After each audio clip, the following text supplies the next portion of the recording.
Hello friends, my name is Abhishek Upadhyay. और यार मैंने भी इस साल नीट 2025 का एग्ज़ाम दिया था। और जैसे कि इस साल मैं सिलेक्ट हो चुका हूँ और finally I am going to MBBS college. यार अभी काउंसलिंग तो स्टार्ट नहीं हुई, बट आज मैं यहाँ पर आया हूँ ताकि अपने ड्रॉप ईयर की जर्नी स्टार्ट कर बताने कि कैसे मेरा एक साल ड्रॉप ईयर जो क्या मैंने जो गलतियाँ फर्स्ट अटैम्प्ट में की थी जिसके कारण मुझे एक ड्रॉप लेना पड़ा, वो ताकि गलतियाँ अगर आप ना करो। कोई यार मेरे को भी पहले कोई बताने वाला हो जाता ना कि मतलब कि मेरे ड्रॉप ईयर मतलब जो मैंने गलतियाँ की थी फर्स्ट अटेम्प्ट में, वो गलतियाँ अगर ना की होती तो शायद मैं फर्स्ट अटेम्प्ट में ही सिलेक्ट हो जाता। बट कोई नहीं, वही मैं गलतियाँ आप लोग ना करो इसीलिए मैं आया हूँ। यार देखो, पहले जो मेन जो गलतियाँ की थी ना मैंने, ये क्वेश्चंस प्रैक्टिस, मेन जो क्वेश्चंस प्रैक्टिस है मैंने ये नहीं किया था फर्स्ट अटेम्प्ट में 12th के साथ। और सेकंड यार टेस्ट टेस्ट तो दिया था, ऐसी बात नहीं, बट टेस्ट के इवोल्यूशंस नहीं किया था। ये दो चीज़ अगर मैंने किया होता तो आई थिंक फर्स्ट अटेम्प्ट में एक अच्छी रैंक आई थी। बट कोई, अब फाइनली एक ड्रॉप में ही सही लेकिन एक ड्रॉप के बाद तो सेलेक्ट हो ही गया।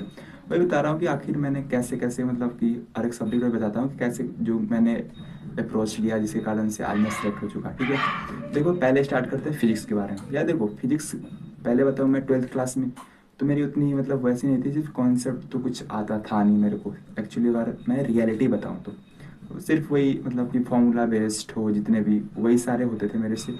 और जो भी कॉन्सेप्चुअल क्वेश्चंस थे, थोड़ा सा भी टर्न क्वेश्चंस को कर देता था, तो मेरे को आते नहीं थे वैसे क्वेश्चंस। फिर मैंने इस ड्रॉप ईयर में पता था कि हाँ मुझे क्या करना है फिजिक्स में। फिर मैंने एम आर जितने भी पहले मैंने एम आर सर के लेक्चर्स देख रहा था। मैं तो PW से पढ़ा हूँ मैं, किसी से भी पढ़ो बट 100% टीचर्स को फॉलो करना चाहिए, कोई भी टीचर हो। तो मैंने एम आर सर ने जैसे जैसे बोला था, पहले मैंने एम आर सर की क्लास की। फिर एम आर सर क्लास करने के बाद जो है मैंने उनके जो भी मतलब वो MR PDF देते थे, वो क्वेश्चंस की करने के सेट आते थे, उसमें 50 से 60 क्वेश्चन, 100 क्वेश्चन वैसे भी थे। तो मैं करता था। फिर सेकंड जो उन्होंने एक्सरसाइज मतलब जो NCERT बेस्ड दिया था वो किया था मैंने। और फिर अलग से मैंने 5 साल जो भी प्रीवियस ईयर जेई मेंस के थे वो किया था, क्योंकि नीट वाले तो सही थी बात है सर क्लास में करा ही दिए थे, तो नीट का कोई मतलब दोबारा करना कोई वैसा तो था नहीं। अरे सर का पेपर जैसा था यार, अगर मैंने जेई का पेपर नहीं किया था ना, नहीं किया होता ना मैंने, तो शायद वो मतलब वो वाली जो होती है ना वो टफनेस, वो फीलिंग वाली, वो मेरे से हो नहीं पाती। और इसी कारण से मेरी फिजिक्स में साल नीट 2025 में 120 आए, जिसके कारण मतलब मैक्सिमम कोई 120 नहीं आया, मैंने देखा है मेरी 99% आई ली फिजिक्स में। और जेई मेंस मैंने भी दिया था, उसमें भी मेरी 99% आई ली आई थी। वैसे खैर अप्रोच यही है फिजिक्स में, जितने तुम क्वेश्चंस करोगे, जितने ज़्यादा तुम क्वेश्चंस करोगे उतने ही। मैंने मतलब ये था ना मेरा कि जैसे कि स्टार्टिंग से ही मैंने डेली के लगभग 50 से 60 क्वेश्चंस जो हैं फिजिक्स में डेली करता था। फिर जैसे जैसे पास आते गया, जैसे जैसे पास आते गया एग्जाम, वैसे वैसे मैंने अपने अमाउंट फिजिक्स के क्वेश्चंस के बढ़ाने लगा। 70 80 100 150 मतलब ये लग रहा होगा कि मतलब ज़्यादा है, बट नहीं, इतना मैंने किया था। इसके कारण से मतलब अगर आप 100 क्वेश्चन ही करते हो ना फिजिक्स के, अब मतलब अगर उतना तक चल जाते हो, मिनिमम 50 क्वेश्चन डेली का होना चाहिए। मेरा ऐसा था ना यार कि डेली का 200 क्वेश्चंस तो करना ही है मिनिमम, मतलब उसमें PCB मिलाकर फिजिक्स 50, केमिस्ट्री 50 और बायो के अप्रॉक्सीमेटली 100 तो ठीक है। किसी भी चैप्टर जो भी चैप्टर पढ़ो, ठीक है, ये तो रही है। फिर केमिस्ट्री अभी, यार केमिस्ट्री में तीन जो हमारे क्या तीन इसके पार्ट्स होते हैं, तो तीनों के पढ़ने की अप्रोच देखा जाए तो मतलब बिल्कुल ही अलग अलग है। जैसे कि फिजिकल केमिस्ट्री की बात है बोले तो फिजिकल केमिस्ट्री सेम एज जो भी है हमारी फिजिक्स की तरह होती है। जैसे फिजिक्स को कंसेप्ट कंसेप्ट समझा, उसकी थ्योरी से आप कुछ भी नहीं कर सकते। थ्योरी समझना तो खैर वो तो इम्पोर्टेंट है ही, बट मेन जो है ना मेन, वो सिर्फ हमारा पहले क्वेश्चंस प्रैक्टिस है। अगर आप क्वेश्चंस प्रैक्टिस अच्छे से करते हो ना, क्योंकि देखो बहुत से बच्चे भी ऐसे होते हैं या फिर बहुत से ऐसे कॉन्सेप्ट्स होते हैं ना जो क्वेश्चंस करने के बाद हमें उस कॉन्सेप्ट्स की क्लैरिटी मिलती है।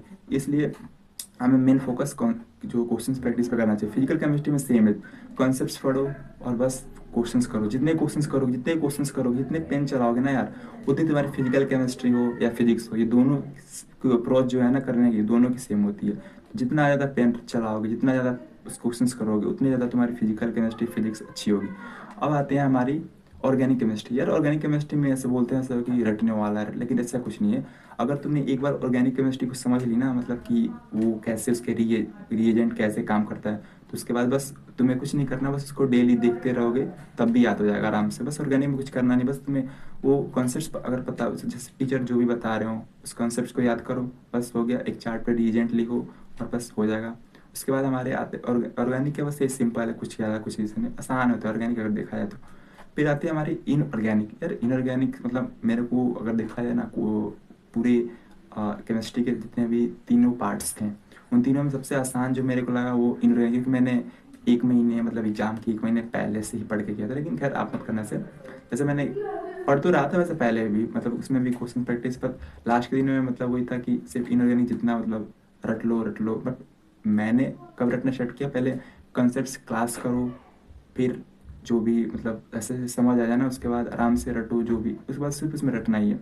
पहले पहले यार मैं फर्स्ट प्रायोरिटी यही है ना कि आप अच्छे से क्लास करो, क्योंकि इस साल जो पेपर आया था ना, कॉन्सेप्चुअल बेस्ड तीनों जो भी सेक्शन थे ना, केमिस्ट्री हो, फिजिक्स हो या बायो, तीनों इस बार कॉन्सेप्चुअल बेस्ड आए थे। तो मेरा यही है यार कि लेक्चर्स अच्छे से देखो पहले तो। फिर आती है बायो, ठीक है। बायो में भी इस बार मैं मुझे लग रहा है इस बार भी जो है ना क्लासेस अच्छे से करो। मतलब तुम्हें लग रहा है कि हाँ, जैसे कि मान लो कि लिविंग वर्ल्ड आसान है, तुम्हें आते हैं सब चीज़, कोई नहीं यार 2x पर देख लो, क्योंकि उसमें इस बार जो टीचर्स जो भी पढ़ाएंगे ना, कुछ नया ही पढ़ाएंगे। क्योंकि इस बार जो पेपर में आता, कुछ एनसीईआरटी बाहर से भी आया था, कुछ ऐसे ऐसे एनसीईआरटी में ऐसे जगह मतलब ऐसे जगह से आया था ना, जहाँ पे कोई मतलब सोच नहीं सकता था, जैसे कि इंट्रोडक्शन वाला पार्ट से आया था। तो इस बार टीचर्स कुछ एक्स्ट्रा बताएंगे, तो आई थिंक मतलब जो तुम्हें लग रहा है कि हाँ यार ये वाली क्लियर चैप्टर है, तो इसको सिर्फ एनसीईआरटी से पढ़कर बस उसको, तो मैं ये बोलूँगा यार कि उसके देखो 1.5x पर देख लो, 2x पर देख लो, कोई नहीं। बट हाँ, बायो के सारे लेक्चर्स देखो यार, उससे 2x पर देखो, उससे और टाइम बचेगा। और हाँ, एनसीईआरटी डेली रीडिंग करो यार। ये नहीं कि मतलब एनसीईआरटी आज पढ़ी फिर 10-15 दिन बाद, 7 दिन बाद, हफ्ते भर बाद, ऐसे नहीं। डेली एनसीईआरटी पढ़ो। मतलब जैसे कि मान लो कि तुमने लिविंग वर्ल्ड हो गया, प्लांट किंगडम हो गया, जो भी एनाटॉमी हो गया, मॉर्फोलॉजी अगर तुमने पढ़ लिया, आगे चल रहे हो तो पीछे का भी तुम डेली रिवाइज करते चलो ऐसे।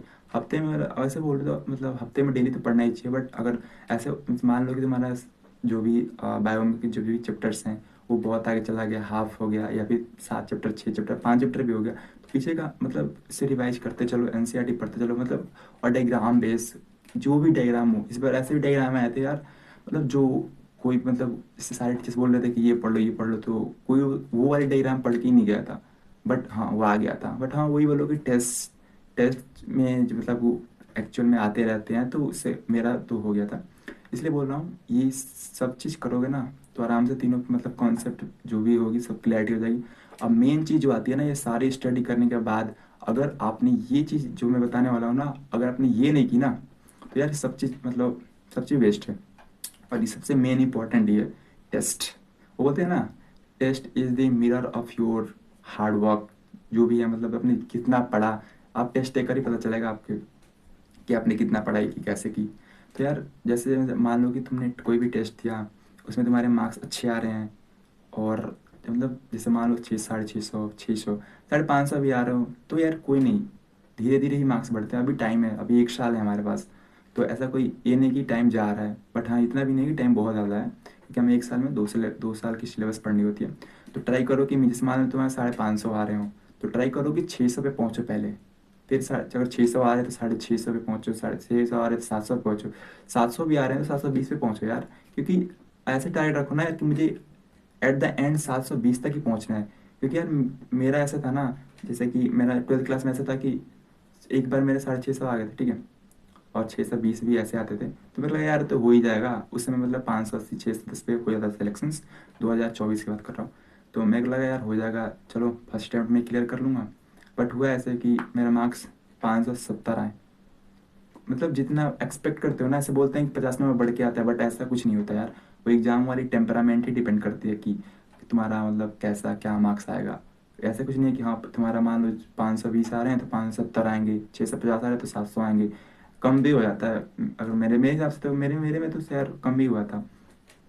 इसलिए यार टेस्ट जितना हो सके उतना दो, और हमसे टारगेट करो कि मुझे 720 तक पहुंचना है। यार 720 का अगर टारगेट तुम करते भी हो ना, तो 700 पे आओगे, 680 पे आओगे, 650 पे भी तो आओगे। तो कहीं ना कहीं तो आओगे। इसीलिए हमेशा 720 की टारगेट रखो, ठीक है। और यार टेस्ट देने के बाद जो मेन चीज़ जो सारे बच्चे नहीं करते, मैक्सिमम बच्चे जो है नहीं करते, बहुत कम ही करते हैं। 99% बच्चे जो है करते ही नहीं है, बस 1% जो होते हैं बच्चे वही करते हैं, और जिसके कारण मैक्स वही सेलेक्ट होता है। आजकल यार जो हमें सिलेक्शन रेशियो है ना, 0.01% हो गई है सिलेक्शन रेशियो। इसलिए वही बच्चे सेलेक्ट होते हैं यार जो टेस्ट के बाद उसकी एवेल्यूशंस करते हैं, मतलब कि कहाँ मैं गलतियाँ कर रहा हूँ, जैसे कि मान लो कि एक मैंने इस बार क्या की थी, जैसे कि इस बार मैंने टेस्ट कॉपी में कि मैंने एक टेस्ट कॉपी बनाई थी। उसमें एक पेज पे मैंने क्या की थी, दो साइड कर दी थी।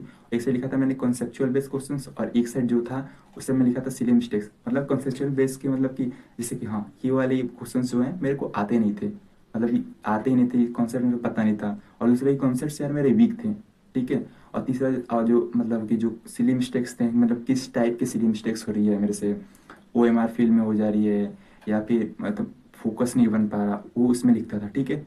और जैसे उस टेस्ट इवोल्यूशंस के बाद में ना, मैं क्या करता था, उससे जो भी कॉन्सेप्ट्स मेरे वीक थे उसको जस्ट उसी से मैं रिवाइज कर लेता था। और उसके बाद देखता था कि ये यार हो जा रहे हैं कि नहीं, हाँ हो जा रहे हैं। फिर अगले टेस्ट आने से पहले ना उस जो भी मैंने बना रखी थी उस डेट को, उसको मैं रिवाइज करता था कि अगर हाँ यार ये वाला वीक था तो इसको मैंने फिर से उसके रिवाइज कर लिया, ताकि अगले अगर टेस्ट में आता है तो फिर से मतलब वो गलतियाँ ना हो। और जिस टाइप की गलतियाँ की थी ना मैंने, जैसे कि क्या बोलते हैं वो, मतलब जो भी जैसे सिली मिस्टेक्स, मान लो कि OMR गलतियाँ हो गई, फोकस नहीं कर पा रहा था, इस टाइप की गलती जो भी मतलब मैं गलतियाँ कर रहा था वो ना हो, तो उसको पहले ही मैं टेस्ट के 10-15 मिनट पहले बैठने के पहले देख लेता था कि हाँ यार ये गलतियाँ हो रही है, इस बार नहीं करना। तो उससे मेरी काफ़ी इंप्रूव होती थी। ये नहीं कि अचानक इंप्रूव हो गई, मतलब मेरी मार्क्स भी यार, मैं बताऊँ तो मेरी जो पहले ड्रॉप ईयर में जो मेरी मार्क्स आई थी, आई थिंक 590 आई थी, हाँ। उसके बाद मेरे वही धीरे धीरे बढ़ते ही गए, कम तो नहीं हुए, बट 610, 630, 650, 670, 690 जो है ना मेरे एग्जाम के जो मतलब जो नीट के एग्जाम था उसके 2 दिन पहले गए थे 690। खैर मतलब यही था कि मेरे 650, 670, 680 इतने ही आते थे, इसके आसपास ही आते रहते थे, इसी के आसपास। तो मेरे को लगा कि हाँ यार स्टक हो गए हैं, बट तब भी मैंने रुका नहीं था। तब भी मेरा जो भी मतलब मेरे दोस्त थे वो बोलते यार 650 आ रहे हैं, 670 आ रहे हैं, तो आराम से हो जाएगा, क्या ही अब उतनी मतलब फाइट करना। बट मेरे को पता था यार कि नहीं, अगर मैं 720 के लिए ट्राई करता हूँ ना तो यार 700 तक पहुँचूंगा या फिर 650 तक पहुँचूंगा। बट इस बार का पेपर जो था हमारा वो अनप्रेडिक्टेबल था, तो खैर वो तो मतलब इस बार तो 550 में भी आराम से जो भी मेरा मार्क्स आए थे उसमें सेलेक्ट हो गया था मैं। इस बार हो गया हूँ तो कोई नहीं। पेपर के पे हुआ था।